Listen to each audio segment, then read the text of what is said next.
Isang mapagpalang hapon guys, alas 4 po dito guys, ang lakas ng ulan, kaya na maghapon po siya pero nasa loob lang ako kasi kanina guys. Ngayon, ito yung sitwasyon ngayon guys, grabe. Oh, timba, puro timba na lang guys yung nilalagay dito pero para magandang ano, yan. Upo tayo dito para ano, ang lakas ng ulan, grabe. Ayan guys. Ayan ang ganda ng sitwasyon dito. Ganda lang ako. Ganito guys pag sa ano sa Middle East guys. Pag umuulan, yung mga Arabo kahit ano sila, lumalabas sila na parang tungtuwa sila kung nakita ng ulan guys. Kaya dito tayo naman tuwang-tuwa dahil makapag-umpisa natin sa pagsasaka. Magsasaka, tuwang-tuwa na ganyan. Kasi siyempre, hindi natin kailangan magkaroon ng irrigation. Kaya ganun kahalaga ito na sa atin. Sa Dubai naman, pag ano nung time na kinabahan ako kasi kung maalala ninyo nung time na anong year ba yun? Hindi ko matanda ko nung year yun. Yung bang bumaha sa guys na kasaglit lang siya pero declare agad na walang pasok dahil kasi ano yung mga balita yun guys na lumulutang yung mga sasakyan, yung mga aeroplano, hindi daming naka-standing na flight, na delay yung flight kasi gawa ng ang runway ano siya, puno ng tubig. At saka guys yung ano nung umuwi kami nun guys, tagahita yung ano yung tubig, saka grabe talaga yung nakakabatin yan kasi umpisa kami naglakad nun guys alauna alas 3 ng hapon nakarating kami doon kasi nakatira ako sa Sarga yung pinaka-shop namin na pinagtitihan ko guys. Ewan ko guys kung maririnig nyo ako ha, nakasampalan din yung sa Sarga yung pinaka namin yung bahay na tinitirahan ko ngayon. Kaso bang hirap ng ano, kasi may sasakyan kami noon, iniwan lang namin yung sasakyan namin kung saan na parking yun kasi hindi na kami nakapagawa ng ang lalim talaga ng ano, kasi yung ibang sasakyan nagsilutangan na. Tapos basta nakakatakot tingnan guys yung ano sitwasyon na yun, yung time na yun na ano, kasi first time ko rin na makaranas na umulan yung actually yung ano, yung nasarasal kayo mapa ako, malakas yung ulan pero hindi yung ganun ng ano kasi may halong snow yung ano nila, yung pagkaulan na may halong snow. Tapos nung may paunti-unting ulan doon pero hindi ganun ka lala yung hindi bumaha. Yung saglit lang naman hindi ganun ano kalakasan ng ulan. Pero yun kasi guys, paunti-unti yung ulan. Pero nag-ipon yung ano, naipon yung tubig. So ngayon, ang nangyari, bumaha siya. Lahat ng daanan talaga sarado. Yung way na dadaanan namin pa uwi. Kaya wala kaming choice. Iniwan namin sa yung mataas na bahagi yung sasakyan namin. At doon kami naglakad, nagsimula. Kasi kahit saan kami ikot na yung alam namin na pwedeng daanan na papunta uwi sa amin ay hindi siya access na ano kasi malalim yung tubig. Ibang klase ng ano doon guys pag bumaha kasi wala silang ano drainage, iba yung drainage nila doon yung sa kuryente. Kaya yung may ibang mangilan nawalita na kuryente gawa ng ang tagal nila na ano, ewan ko kung paano nilang ginawa ng ano yun na may ibang nakuryentehan gawa ng yun nga, nasa ilalim kasi yung kuryente dun sa Dubai. Yan, yung ibang pero yung ibang source kasi katulad ng ano tawag dito yung street light nakasulat kasi yan usually nakasulat sila yan. Kaya yung ano pag halimbawa umuulan doon lahat ng mga halimbawa katulad ng mga shop tutulo talaga yan papasok sa loob ng shop kasi nakadesign kasi na hindi sa maulan na party ng ano lugar yung kaya yung time na yun lahat ng mga kuryente namin na ano, yung mga saksakan ng mga ilaw sa loob. Naka-shirt, tawag na, naka-shirt yung natubigan yung mga wire ba? Napasukan, gano'n.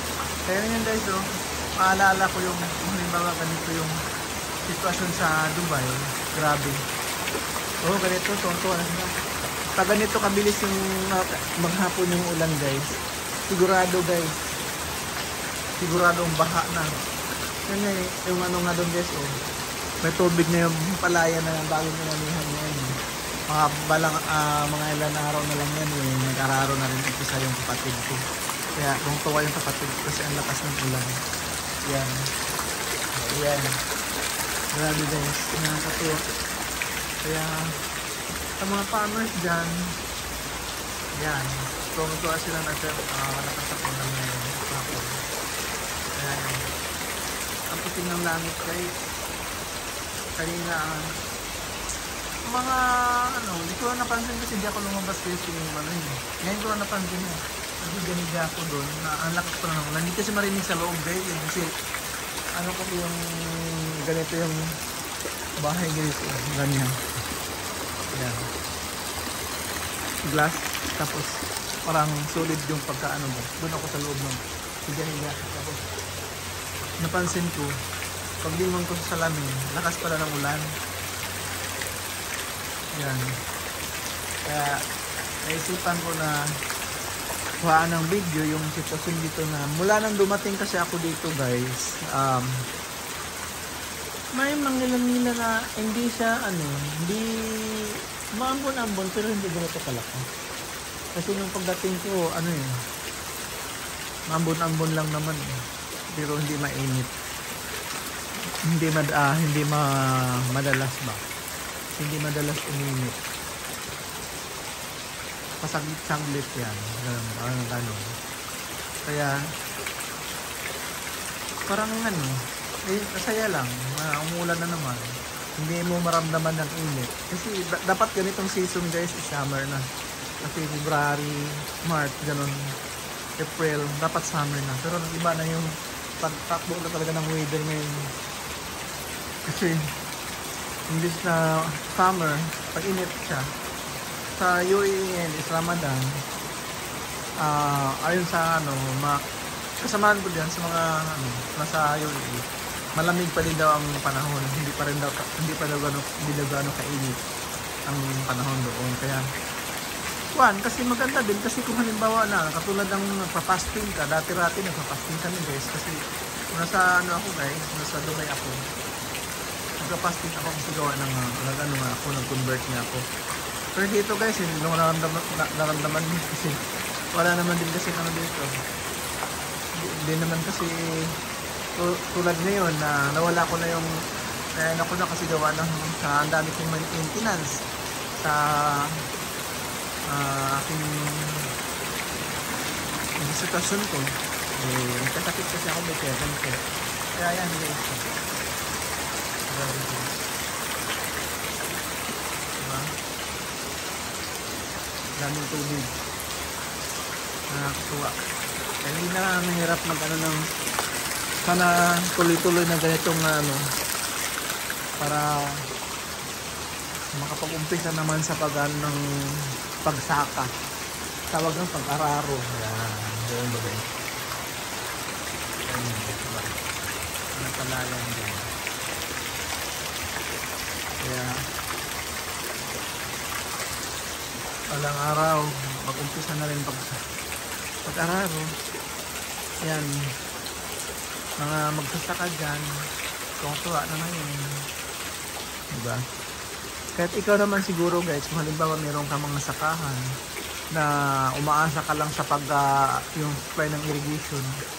Dito guys, yung kapatid ko kasi gumagawa siya ng yan parang fish pan, yung imbaka ng tubig. Dalawang kasi medyo mataas yung banda sa likuran ng bahay namin yung palayan. So kailangan talaga may sapat na supply ka na tubig para doon sa ng i-distribute sa mga sakahan na yung palaya na medyo mataas yung pati na pag-anuhan ng tubig. Kasi yung mga dito yung irrigation, kumbaga yung canal is hindi ba nalinis guys. Siyempre ang tagal na nitong ano eh, nung irrigation na yung canal niya na ano, hindi naman talagang yung nakasimentado, hindi katulad ng iba sa pinaka-main na area kasi nakasimentado naman yung kanal. Dito hindi kasi pag na anuhan ng mga lupa ay tawag nito damo-damo, hindi na yung tubig hindi na siya masyadong nakakarating doon sa kung saan man i-distribute yung tubig. So mabuti na magkaroon ka na ng sarili mong imbakan ng tubig para mapanatili na magkaroon ng tubig yung sakahan mo para ma-distribute sa bawat palay na kung saan mo pinakanin kung mataas na parte yun. Kaya yan guys. Kaya ganitong sitwasyon na ano, okay na tong ganitong ulan na guys. Hindi naman, wag lang ano, bagyo. Mahirap naman yung bagyo kasi nakakatakot naman yun. Kasi baka ano naman yung baka maraming mapinsala naman sa mga ari-arian mo. Yung kumbaga sa hindi lang yung umuulan kasi para sa pagsasaka, pero paano naman yung mga sitirahan mo kung magati na pinsala, dubli-dubli na yung gastusin. Ang layo na naman nagsasagiti guys. Yun yung mga ano ko lang, kwento ko lang guys, mga haka-haka, mga kakang-isip lang ba guys na magiging mangyayari na natin dapat paghanda na. Ikakatuwa naman sana yung pag-uulan pero hindi yung mga sakuna na ba, mga bad weather na, yung mga bagyo, ganun, hindi na maganda yun. Pero yung itong ulan lang, nakakatuwa. Kasi siyempre, para sa magsasaka, binang tayo magsasaka, maganda. Maganda para sa atin. Maganda sa ating mga magsasaka. Kaya yun din. Ganyan lang. Diba? Kaya, ay nako, sana naman at hindi yung mga plano kong lalabas pagkatapos na mag-ani, hindi na guys, wala sa isip kasi narito guys, medyo madulas ang kalsada, nakakatakot mag-drive, ganyan, yung mga area din na yun na ano, yan. Okay guys, maraming salamat po. Don't forget to subscribe my YouTube channel, Axel Life Journey. Bye bye, maraming salamat.